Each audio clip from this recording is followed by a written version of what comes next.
آج میں آپ لوگوں کے سامنے آ چکا ہوں. ایک بھائی صاحب کمنٹ کیے ہیں, آپ کو اسکرین پر نظر آتا ہوگا, آپ پڑھ بھی سکتے ہیں اس کو. تو اس نے سوال کیا ہے کہ 72 حوریں کیا ہوتی ہیں.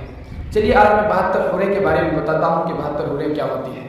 ہمارے اسلامک میں 72 حوریں اس کو کہتے ہیں جو شریعت کے مطابق اور حضور صلی اللہ علیہ وسلم کی ایک ایک سنت کو اپنا کر اس دنیا سے طاری فانی ہو جانا, یعنی ختم ہو جانے کے بعد یہ اس کو جنت میں جب جانے کے بعد 72 حوریں دی جاتی ہیں. جس طرح کسی انسان ودھایک یا IAS بنتا ہے تو اس کو باڈی گارڈ دی جاتی ہے, تو اسی طریقے سے ایک مثال سمجھ لیجیے. اللہ تعالیٰ ہمیں کہتے ہیں جو شخص نیک کام کر کے آئیں گے اور دین کے مطابق شریعت کے مطابق زندگی گزار کے آئیں گے, اس کو 72 حوریں ملے گی اور اس کو آرام و سکون کی زندگی نصیب ہوگی اور اس کو جنت میں طرح طرح کی نعمتیں موجود ہوگی جو سب اسی کی ہوگی اور اس کی نظر جہاں تک ہوگی, جہاں تک جائے گی اور وہاں تک اس کی جنت ہوگی.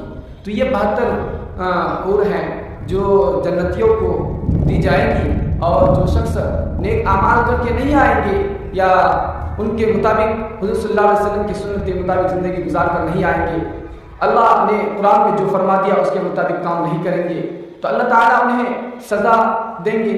تو اس کے لیے جہنم بنایا گیا ہے. ایک جنت ہوتا ہے, ایک جہنم ہوتا ہے. جنت اور جہنم یہ دونوں الگ الگ ہیں. تو آپ جس لیول کا کام کریں گے آپ کو وہی دی جائے گی. تو یہ بھائی صاحب ہم سے پوچھ رہے تھے 72 حوریں کیا ہوتی ہیں, تو آپ لوگوں کو جواب دے دیے ہیں. اور بہت سارے ساتھی ایسے ہیں جو 72 حوریں کے بارے میں مذاق اڑاتے ہیں اور طرح طرح کی ٹپڑیاں کرتے ہیں. تو دیکھیے بھائی, میں تو یہی کہنا چاہتا ہوں, ہمارے دھرم میں کیا ہے وہ ہمیں منظور ہے, آپ کے دھرم میں کیا ہے وہ آپ کو منظور ہے, آپ اس کو فالو کیجیے. مگر کسی کی مذاق اڑا کر, مگر کسی کی طرح طرح کی ٹپڑیاں کر تو اس طریقے سے اچھی بات نہیں ہے, شوبھا نہیں دیتا ہے کسی کا. دھرم کا مذاق کرنا 72 حوریں کیا ہوتی ہے, یہ ایک طرف مذاق ہے. تو میں آپ لوگوں کو یہی بتانا چاہتا ہوں, آپ اپنے دھرم کا فالو کریں. آپ جس دھرم سے بلانگ کرتے ہیں یا جس دھرم کو مانتے ہیں اس دھرم کو اچھی طریقے سے فالو کیجیے اور اس میں 100% آپ کی کامیابی ہے. خدا حافظ.